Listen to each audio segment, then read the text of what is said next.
One of the viewers made a very interesting observation in the comments from yesterday's video. And the comment went something like this. You know, we go to a lot of work to airbrush our paint job just perfectly, and then we sort of, well, he didn't say the word schmuck it up, but that's what he was getting at. We schmuck it up to make it look weathered. Now I just painted the second coat on the tops of these here just a few minutes ago. The humidity right now, I'm looking at my hygrometer, whatever you call it. It is only 29%, so it's dried really quickly. Yeah, so you know, we airbrush and have a perfect paint job, and then we'll take the paintbrush and we'll mess it up to make it look weathered. And the thinking is, why not just use the paintbrush to start with, and then you've got sort of a weathered effect. Now I'm noticing that when I did my second coat, I went up on the edge right there. And there was another place where I did it too, but like I say, once we mount the searchlights on these things, we're not going to really be seeing down in there anyway. So I was thinking I could take my little paintbrush and just go around with the number 22 gray, but you know what? I'd probably end up touching the deck, and then you'd really see it. So let's just leave well enough alone here. And there's something else I want to talk about. Earlier this morning, I was watching one of the other modelers who puts up YouTube videos, and what I find with most of them actually is that they will rely on the autofocusing to focus on what they're doing. And first, let me go way back. When I first started shooting down in my workshop and making workshop videos, I used a little point and shoot. It was this one right here.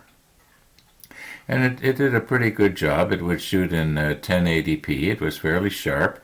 The problem is you couldn't manually focus it. You had to rely entirely on its autofocusing ability, which wasn't bad for the first few seconds, but after about a minute of running, it would have a tendency to wander badly out of focus.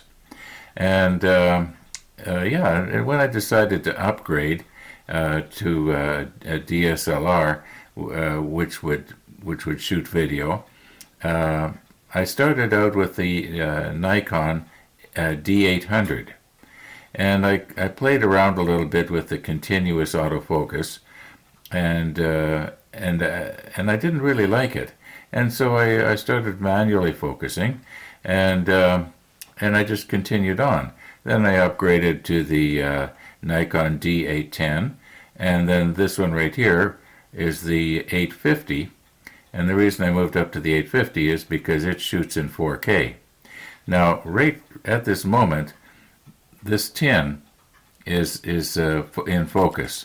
You will notice that everything else, the background here and the foreground, is blurred out. Well, I've got the lens opened right up as wide as it'll go, so the depth of field is really bad. But I thought, I was just wondering, how well will this one do on continual autofocus? I think this is actually the very first time that I'm trying it out this morning. So what I've got here is a piece of paper, and it's got a grid printed out on it in 1 millimeter squares. So when I move it into the center here, it's going to keep constantly changing and it's going to try and keep the grid in focus as I move closer and closer to the lens here.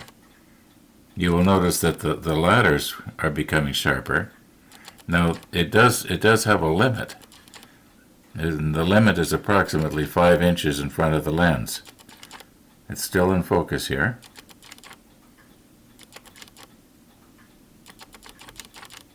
Now that's as close as I can get. If if I try to get any closer, it just hunts and seeks and can't find it. Also, there's that buzzing and clicking noise going on that you probably can hear. Anyway, this was just sort of an experiment here. I'm just going to pan up a little bit, and we'll move in on this and see if how it will change.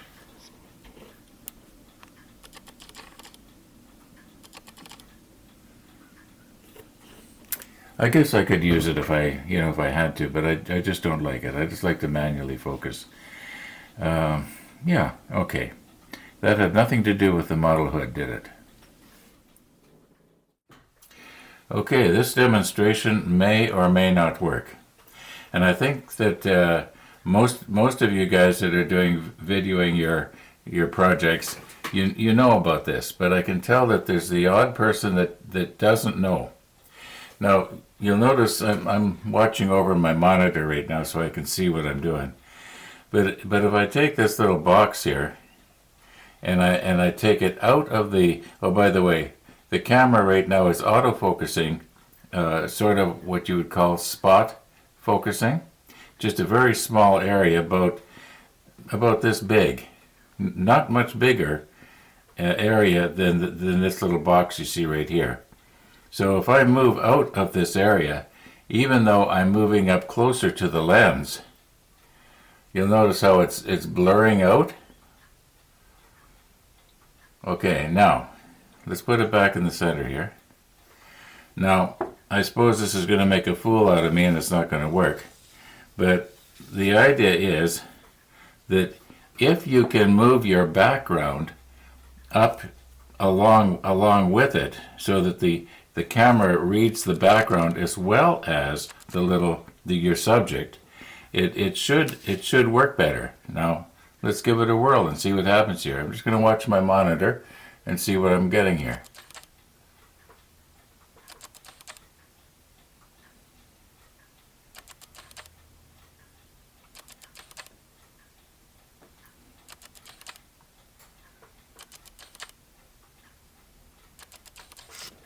Whoops, I dropped it. I don't do retakes.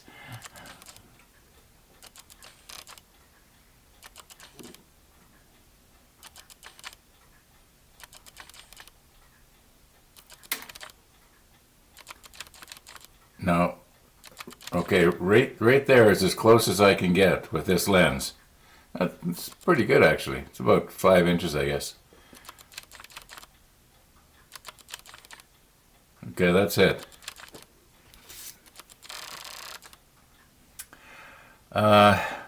Let's get back to the ship.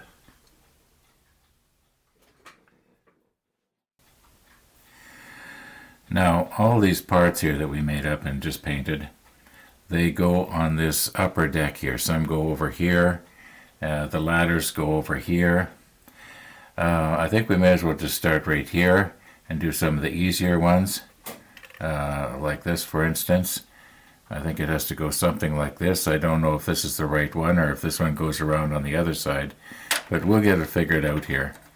And I'm going to just rearrange everything, and we'll move in, and we'll get our protective hoop off of here, and we'll see if we can get a few parts on you today. I wasted a bunch of time fooling around with camera focusing and stuff like that. Oh, by the way, I just found out this morning that Sony has, about 48 hours ago actually right now, came out with a new camera on the market. It's called the Alpha 1. I am very impressed. And there is an adapter that you can get so that I can use my Nikon lenses. I've got about 7 lenses with F mount, in other words, Nikon mount. So I don't use them all. I use 4 of them here at the model table quite regularly, and 3 of them are kind of collecting dust. Anyway, let's get readjusted here. Now, according to the manual here, we want C18 to go right here. And these two are not identical. These two are. So we don't need to worry about when we do these two, but If I look at the way the drawing goes, I'm pretty sure this one is 18. Now I haven't tried it yet. I guess I could have tried it before I started flapping my lips here.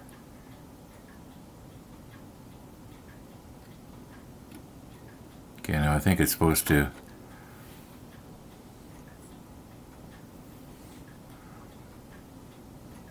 You know what? I'm going to reposition the camera a little bit because you can't quite see what I'm trying to do here.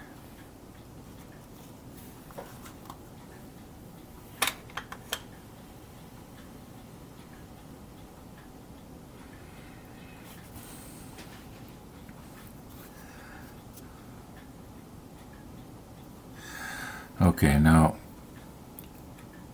you can see that there's a little peg coming up out of the deck there. Well, that is supposed to fit in here like this, and then this is supposed to go something like that.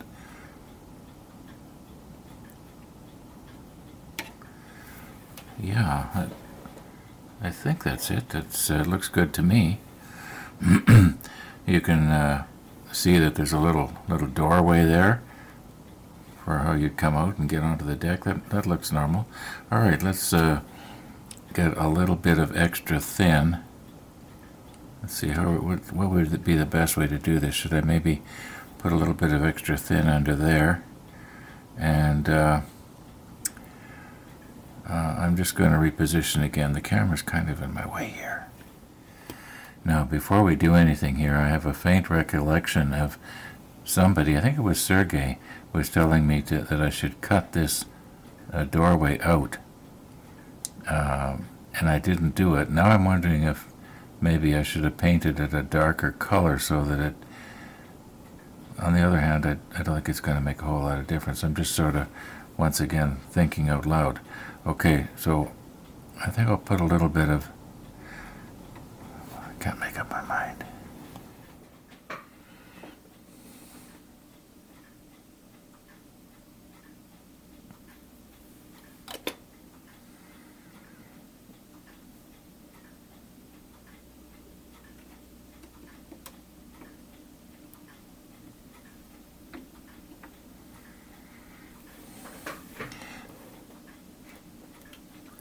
I have to be so careful not to bend the delicate details on our quad gun there.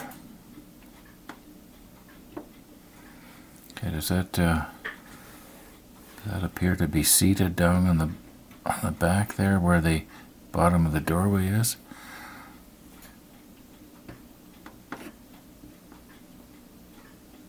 I believe it is. Now, my thinking now at this point is, and I'll reposition again so that you can see, that maybe just put a little bit of extra thin in there, but then it's gonna wick its way onto the deck. So what I had been thinking of doing here is putting a little bit of extra thin right on this joint where this piece fastens against this piece. But as I mentioned, I'm really worried about the fact that it's going to wick out onto the deck and, and up the side of the superstructure here, and it's going to really show. But when I'm poking around at it now, and it's not completely, dried out right here, I'm thinking that possibly when this joint right here is dried, it might be strong enough to. This isn't going to fall off.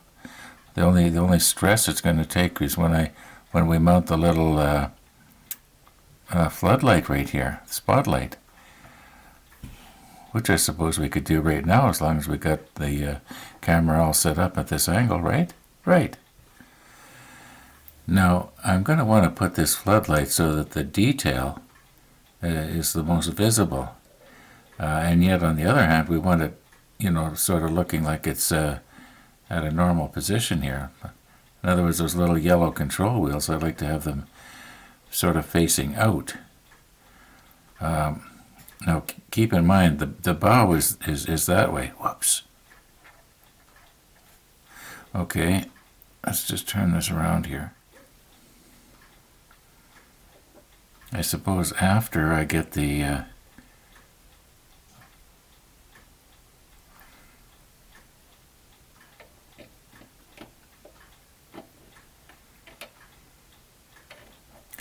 I wonder if there's too much paint in there. I'm going to have to reposition. Sorry about that. Now the other three, I'm going to drill them out before I mount them on here. Now I don't want to put too much torque on this because... Oh! Oh! Did I damage anything? I'm scared to look. Well, let's look together. Oh! Heart attack. Well, not really, but... Okay, let's try this again. Run! Come on! Be careful!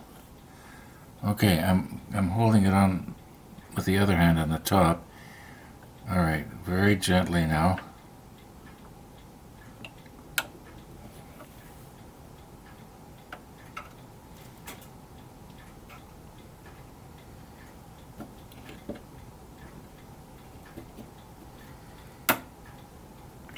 This is,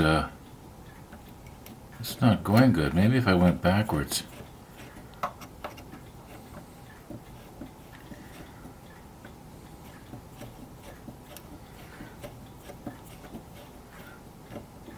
So it's catching too much here. Yeah. All right. My goodness, was that ever a close call? Didn't break anything. I don't think it even marked the deck.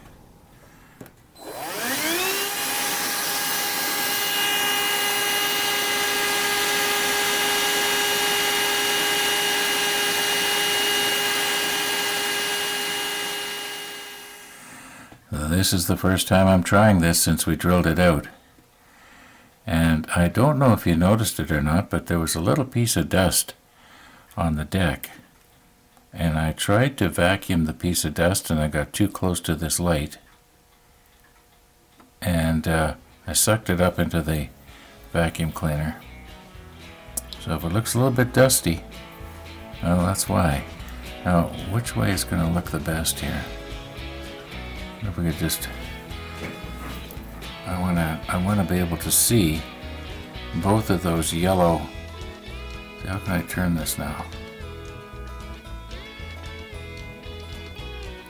Okay, maybe, like as I mentioned, the bow is that way, so it probably wouldn't hurt if this thing was facing forward, because then we can see the yellow control light. Just let me move the camera around a little bit here.